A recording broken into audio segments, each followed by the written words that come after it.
Assalamualaikum warahmatullahi wabarakatuh. Alhamdulillah, alhamdulillah rabbil alamin wassalatu wassalamu ala asrafil anbiya'i wal mursalin wa ala alihi wa sahbihi ajma'in amma ba'd.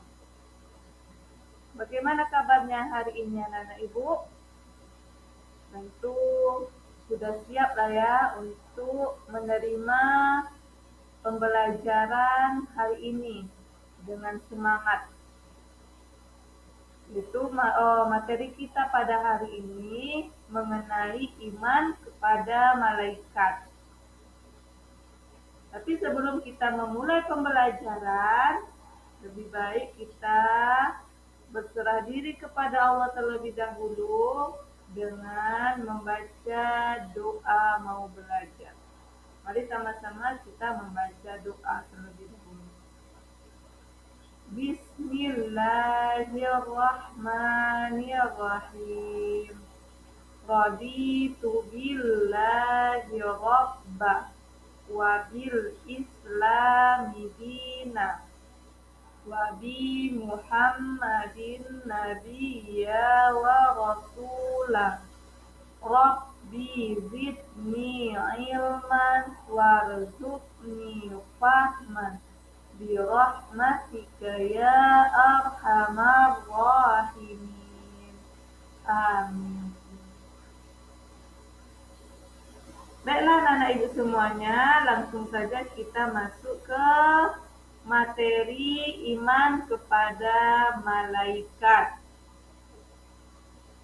Apa itu? Kalau ibu bertanya, iman itu apa? Siapa yang tahu? Ada tidak yang bisa memberikan penjelasan kepada ya, iman kepada malaikat? Apa itu tadi iman? Iman itu adalah percaya atau yakin dan membenarkan dengan sepenuh hati kita bahwa malaikat itu benar-benar ada. Walaupun tidak dapat kita lihat, tapi kita harus meyakini, mempercayai bahwa malaikat itu ada dan diciptakan oleh Allah Subhanahu wa taala, yang malaikat itu diciptakan dari cahaya atau nur. Jadi salah satu rukun iman yaitu percaya atau iman kepada malaikat. Jadi kita harus meyakini dengan sepenuh hati kita bahwa malaikat itu adalah makhluk ciptaan Allah yang benar-benar ada walaupun tidak bisa kita lihat atau kasat mata.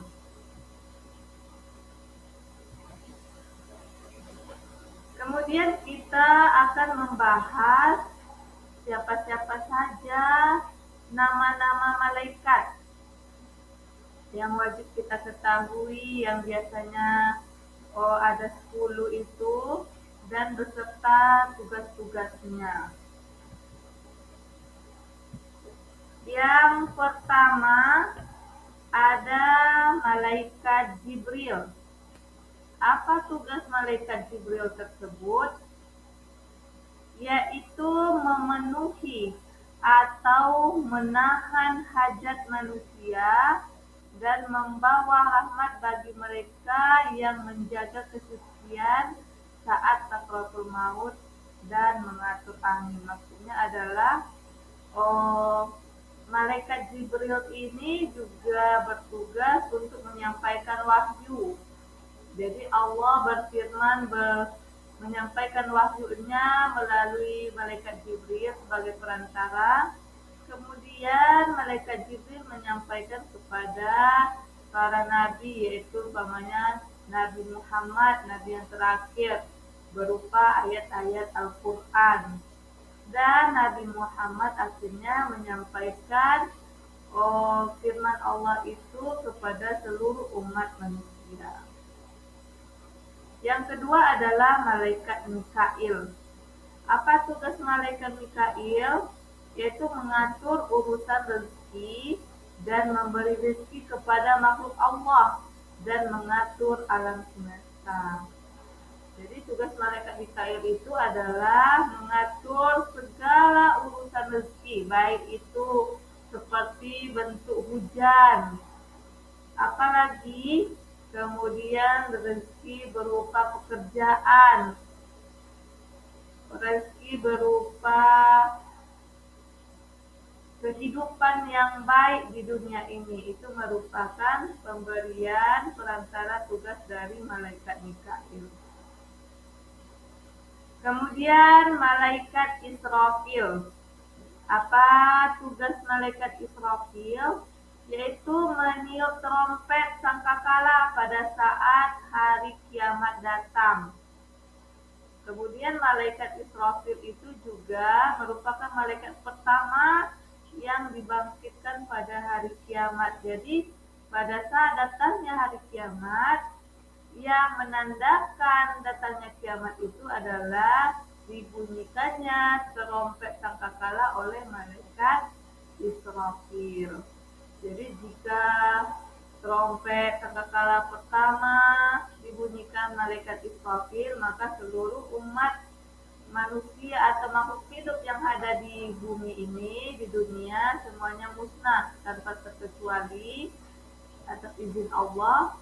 Kemudian di bunyi yang kedua nanti akan dihidupkan kembali, kemudian dikumpulkan di padang mahsyar untuk mempertanggungjawabkan segala perbuatan kita selama di dunia. Malaikat yang keempat yaitu malaikat Israel. Siapa yang tahu apa tugas malaikat Israel itu? Ya, malaikat Israel yaitu tugasnya untuk mencabut nyawa manusia apabila sudah tiba ajalnya.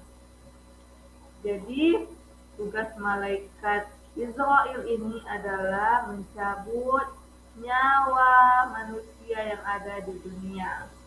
Jadi kapan kita meninggal, waktunya itu semuanya ditentukan oleh tugasnya malaikat Israel.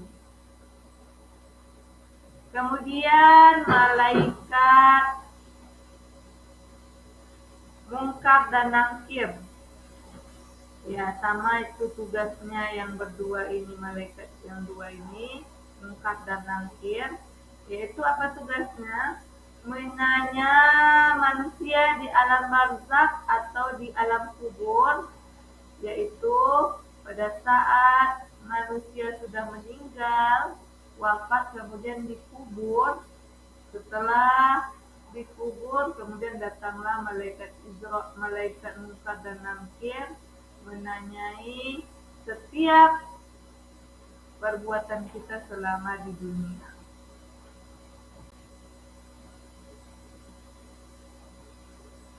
Kemudian malaikat Raqib. Apa tugas malaikat Raqib? Yaitu mencatat segala perbuatan manusia yang baik-baik. Contohnya apa? Jika kita atau anak-anak ibu melaksanakan sholat 5 waktu pada waktunya, maka siapa yang mencatat itu semua? Ya, semuanya akan dicatat oleh malaikat Raqib. Contohnya apalagi? Anak ibu belajar dengan giat, tekun beribadah, maka itu semua merupakan amal baik kita, maka akan dicatat oleh malaikat Raqib. Amal baik, apa lawan katanya? Itu amal buruk. Siapa yang mencatat amal buruk? Yaitu malaikat Atid. Jadi segala perbuatan amal manusia yang buruk akan dicatat oleh malaikat Atid. Walaupun orang tidak melihat kita, apa yang sedang kita kerjakan, tapi malaikat itu maha melihat, sama seperti Allah. Allah maha tinggi, maha melihat. Kemudian juga malaikat bisa melihat kita walaupun kita tidak melihat malaikat. Jadi tugas malaikat Atid mencatat segala perbuatan yang buruk manusia. Jadi contohnya bagaimana? Contoh umpamanya kita mencuri, maka akan dicatat oleh malaikat aktif. Apalagi melawan kepada orang tua di rumah, melawan guru di sekolah, juga itu merupakan perbuatan yang buruk. Kemudian akan dicatat oleh malaikat atid. Kemudian selanjutnya malaikat Malik. Nah, tugas malaikat Malik ini adalah menjaga pintu neraka. Kalau ibu bertanya, ada nggak anak-anak ibu ini yang mau masuk neraka? Artinya tidak ada ya. Kita semua ingin masuk surga, insya Allah. Jadi, kalau kita ingin terhindar dari azab api neraka, supaya kita tidak berjumpa dengan malaikat Malik, bagaimana caranya? Kita harus selalu melaksanakan perintah Allah dan menjauhi segala larangannya. Contohnya apa? Pastinya kita harus selalu menjaga sholat kita. Laksanakanlah, kerjakanlah sholat 5 waktu itu. Supaya kita tidak masuk api neraka. Yang terakhir, yang ke-10 adalah malaikat Ridwan. Ya, tugas malaikat Ridwan ini adalah menjaga pintu surga. Jadi, siapa yang ingin masuk surga? Ya, semuanya pasti ingin masuk surga. Bagaimana caranya? Seperti Ibu bilang tadi, kita itu harus melaksanakan perintah Allah, mengerjakan sholat 5 waktu, bersedekah, mengaji, berpuasa, dan menjauhi larangan Allah Subhanahu wa taala.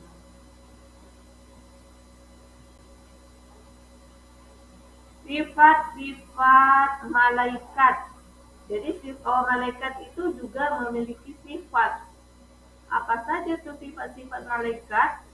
Yang pertama, malaikat itu dia selalu taat dan tidak pernah menentang perintah Allah Subhanahu wa taala. Jadi segala tugas yang diberikan oleh Allah itu akan selalu dikerjakan dengan sepenuh hati oleh malaikat. Jadi malaikat itu tidak ada yang membangkang, bermalas-malasan, tidak mau. Semua malaikat itu patuh dan taat kepada Allah Subhanahu wa taala. Sifat yang kedua dari malaikat itu apa? Adalah tidak berjenis kelamin.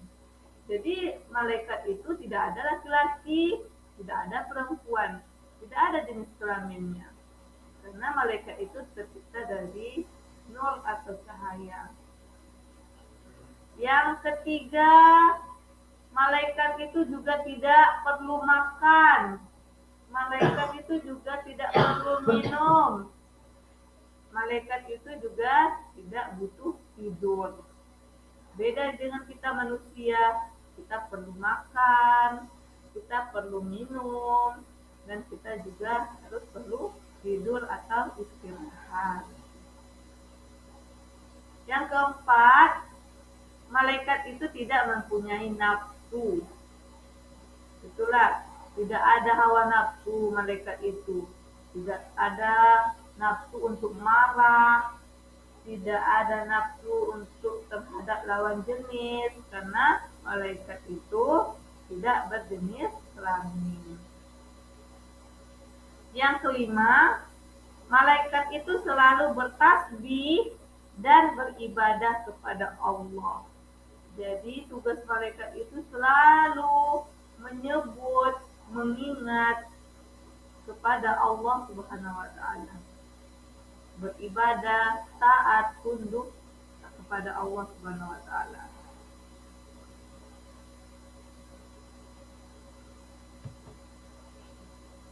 Kemudian, apa perbedaan dari malaikat dengan makhluk lainnya?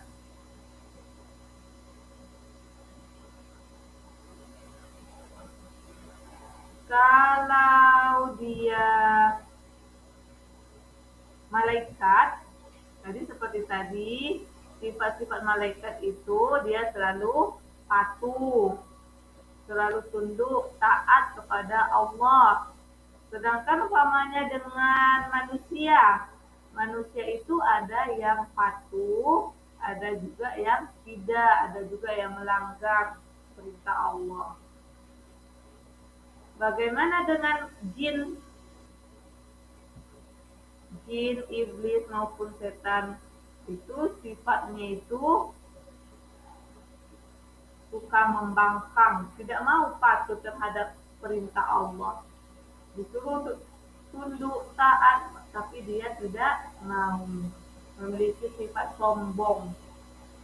Nah, itulah salah satu perbedaan sifat antara malaikat, kemudian manusia, dan jin, iblis, atau setan.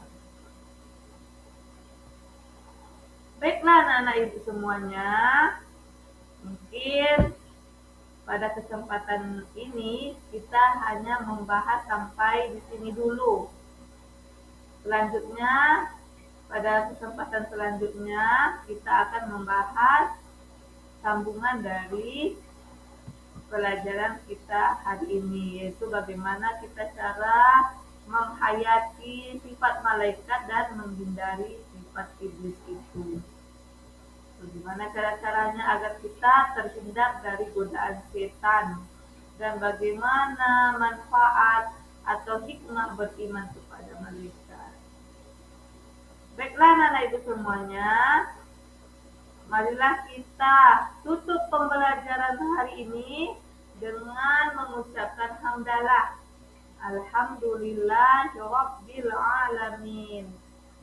Baik, ibu tutup dengan wabillahi taufiq wal hidayah. Wassalamualaikum warahmatullahi wabarakatuh.